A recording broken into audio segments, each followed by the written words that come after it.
जे त नाज़रीन वफ़ाक़ी गवर्नमेंट जे तरफ़ां जेको अवाम जे मथां पेट्रोल तेल बम किरायो वियो आहे, उन खां पोइ काज़ीअमद ऐं आस पास इलाइक़े जे अवाम जे मथनि ते हथ अची विया आहिनि।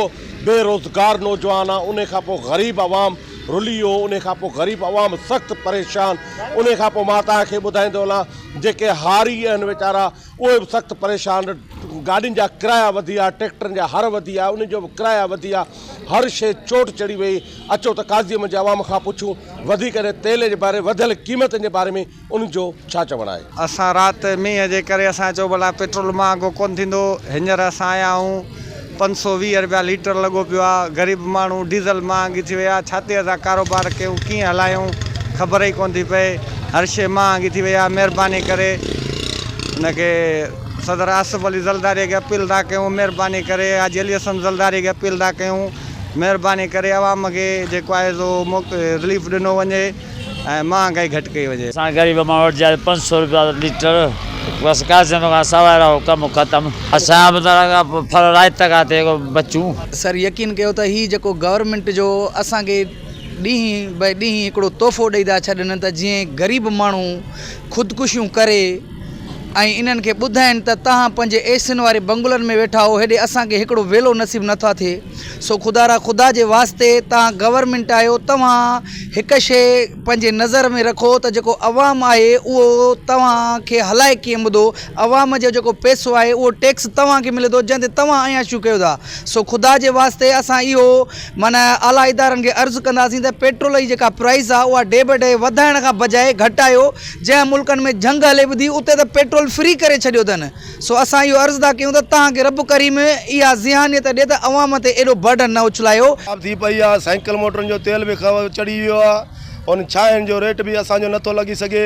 असांजो हालति ख़राबु थी पई आहे। अने असांजो अन्न बि जो रेट बि लथो पियो आहे, असां चणनि जो बि रेट लथो पियो आहे। असां ग़रीब वञूं काॾे, ग़रीब मज़दूर असां वञूं काॾे, असां हींअर वेठा आहियूं माठ थी। असां ग़रीब वञूं असां काॾे, ख़तमु असांजो कमु ख़राबु थी वियो आहे। बसि असां मरण लाइ तयारु आहियूं हींअर। बसि असांजो हालात इहा ॻाल्हि थियो पियो, कमु ख़राबु थी वियो आहे असांजो। पेट्रोल जी हालात मुताबिक़ अवाम जो हीअ हालत आहे। ग़रीब माण्हू हींअर छा थो करे सघे। माण्हू मज़ूरी खां सवाइ हाणे पेट्रोल बि चढ़ी वियो आहे, मज़ूरियुनि जो बि हालात कोन्हे, गंदम जो बि हालात कोन्हे। ग़रीब माण्हू हींअर वञे कहिड़े पासे।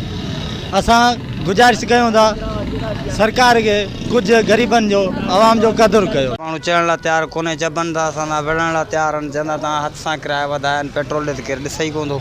असां सां तमामु नाइंसाफ़ी आहे। असांखे हुकूमत तमामु घणो तंग कयो आहे। असांजो इहो ई रायो आहे त पेट्रोल लाइ तो हर शइ महांगी थी वई आहे, हिन जे करे का शइ असांखे सवली नथी मिले। तो असांजो इहो ई रायो आहे त पेट्रोल लाथो वञे ऐं नाइंसाफ़ी असां सां बंदि कई वञे। पेट्रोल जो रेट चाढ़ींदा असांखे को एतिराज़ु न आहे। उन सां गॾो गॾु असांजे जिन्सनि जो रेट चढ़े सुठी ॻाल्हि आहे। जीअं ॾिस कलर जो रेट आहे उहो साॻियो रेट उहो पिया वठूं, यूरिया जो रेट आहे उहो बि असां यूरिया साॻियो रेट था वठूं। असांखे सब्सिडी कहिड़ी ॾिनऊं, ठीकु आहे एकड़ जे हिसाब सां त हाणे 2-4 हज़ार माण्हुनि खे ॾिनो, उन हिसाब सां उन जी कंहिंखे ज़रूरत थोरी आहे भाउ। कलर जो रेट हटायो वञे, मिसाल ॿियनि रेटनि जा हटाया वञनि, डीज़ल जो रेट हटायो वञे, पेट्रोल जो हटायो वञे, ठीकु आहे। जंहिं हीअ रेट चाढ़ींदा असांजे जिन्सनि जा रेट वधाइनि, कणिक जो रेट वधाइनि, भों जो रेट वधे, फुटी जो रेट वधे त इनशाला अवाम में बहितरी अची वेंदी। सिंध हुकूमत ही ज़ुल्म करे रहियो आहे। जेका पेट्रोल 460 रुपया लीटर आहे, ग़रीब आवाम पिनण ते मजबूर करे थो। असां हिन हुकूमत खे पार्लियामेंट सां मुल्क खे चऊं था बाबा ही ज़ुल्म न कयो, ही ॾाढ न कयो। जेकॾहिं ही कंदा रहंदो त असां रोडनि ते निकिरंदासीं, एहतजाज कंदासीं। ग़रीब माना जेको आहे न कमुकार करे पियो हाणे घर वेही रहंदो, ॿाहिरि निकिरंदो ई कोन। 500 कमाए 500 तेल जे छा कमाईंदो, इहो ई आहे असांजो मुतालबो इहो आहे त जीअं रेट हो ईअं कनि। ॿिए पासे किथे बि न आहे, उहो असां वटि आहे। असां वटि सिंध में इहो ज़ुल्म आहे। कैमरामैन जगदीश कुमार सां गॾु ग़ुलाम हुनर, मेरान टीवी, काज़ीअम।